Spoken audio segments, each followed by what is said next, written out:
Hello बच्चों, जैसा कि आप जानते हैं कि हमने शुरुआत करी है कौन से चैप्टर की 10th केमिस्ट्री की 5th carbon and its compound. और 4.1 का पूरा ही वीडियो उसके शॉर्ट्स में भी चैनल पे रख चुका हूँ। अब हम आगे बढ़ने वाले बच्चों 4.2 versatile nature of a carbon.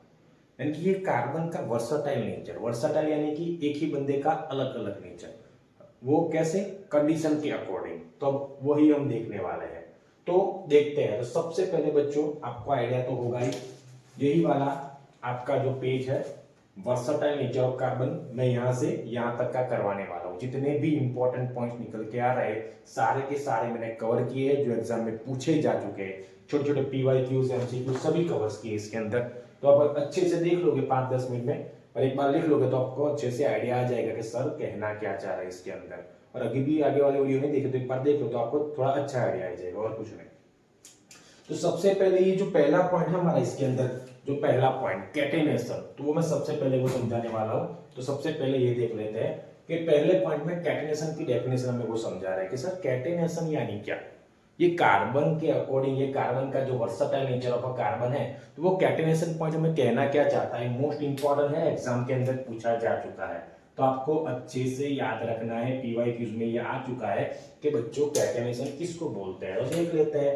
तो कैटेनेशन यानी कि carbon has the unique ability, यानी कि कार्बन की एक प्रॉपर, एक खास एबिलिटी जो होती है to form a bond with other atoms of a carbon. यानी एक कार्बन दूसरे कार्बन के साथ, एक कार्बन दूसरे कार्बन के साथ form carbon, giving rise to large molecule. Large molecule है कि एक कार्बन दूसरे के साथ, दूसरा कार्बन तीसरे के साथ, तीसरा कार्बन चौथे के साथ, चौथा कार्बन पांचवे के साथ। तो इसी तरीके से बच्चों ये कार्बन के साथ एक और दूसरा, तीसरा, चौथा, पांचवा ऐसे इकट्ठे होके giving rise to large molecule, एक बड़ा सा मॉलिक्यूल बच्चों बनेगा। तो दिस प्रॉपर्टी को क्या बोलते हैं, इस कॉल्ड कैटेनेशन। बच्चों क्या बोलते हैं, कैटेनेशन। यानी कि एक कार्बन दूसरे कार्बन के साथ, दूसरा तीसरे के साथ, तीसरा चौथे के साथ, चौथा पांचवें के साथ। इसी तरीके से बच्चों ये जो एक बड़े से राइज टू लार्ज मॉलिक्यूल, एक बड़ा सा मॉलिक्यूल बनाता है, उसको क्या बोलते हैं बच्चों, कैटेनेशन बोलते हैं। बहुत बार एग्जाम के अंदर ये बच्चों पूछा जा चुका है, तो अच्छे से एक बार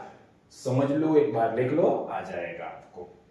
उसके बाद बच्चों दूसरा पॉइंट कंपाउंड। ये कार्बन जो कंपाउंड बनाता है तो तीन तरीके के, लॉन्ग चेन, ब्रांच चेन और रिंग फॉर्म।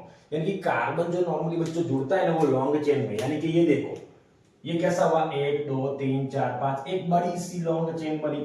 उसके बाद बच्चों क्या है, ब्रांच चेन। तो ब्रांच कैसी होगी बच्चों, ऐसा नहीं बनेगा 1 2 3, फिर यहां से एक ब्रांच निकलेगी ऐसे, निकली ऐसे ब्रांच निकलती है ना, सब पेड़ ऐसे सीधे जाता है, फिर एक ब्रांच ऐसे निकलती है, एक ब्रांच ऐसे निकलती है। तो इसी तरीके से अगर उसकी एक और एक ऐसे इस तरीके से ब्रांच बच्चों बनेगी, तो ऐसे ब्रांच बनेगी ना, तो उसको उसका कौन सा फॉर्म बोलेंगे, ब्रांच चेन बोलेंगे। अगर ये रिंग बन रही है ऐसे बच्चों, कैसे रिंग बन रही है, तो फॉर एग्जांपल मैं आपको समझाता हूं यहां से।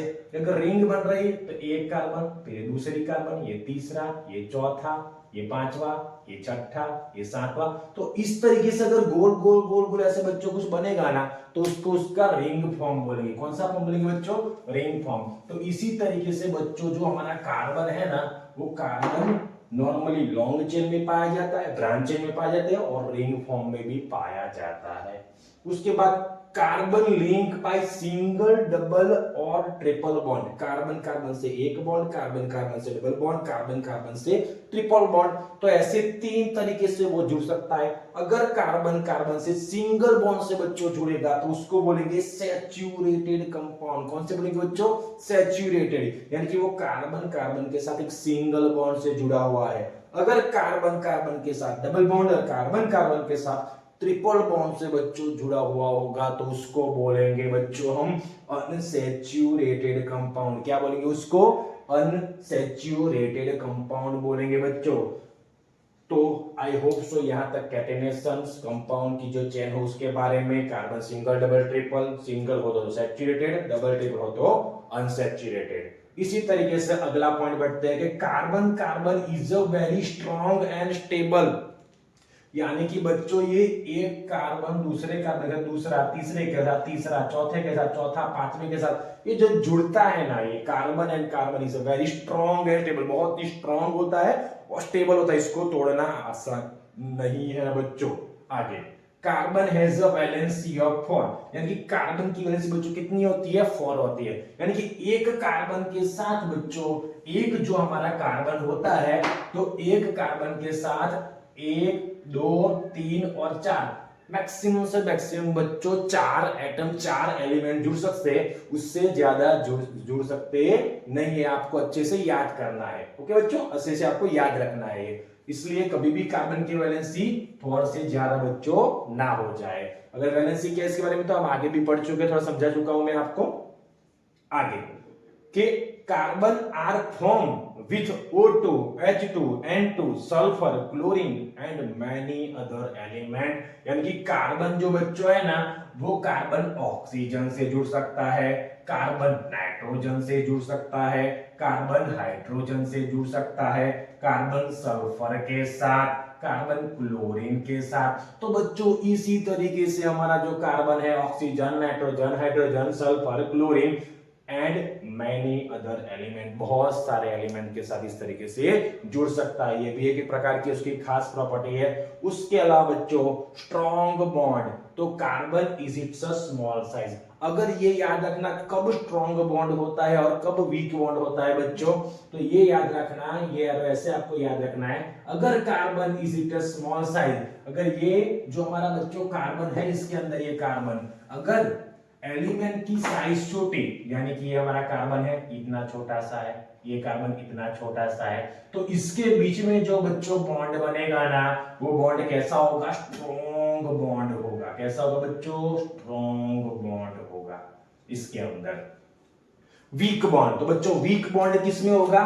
तो एलिमेंट्स है वो बिगर एटम्स, यानी कि जितना बड़ा एलिमेंट होगा, यानी फॉर एग्जांपल मैं ले लेता हूं कार्बन से कोई बड़ा मॉलिक्यूल है, मैं ले लेता हूं तो उसके नीचे वाला कोई इधर मैं नाइट्रोजन ले लेता हूं, अगर वो कार्बन से बड़ा होगा तो अब क्या होगा बच्चों?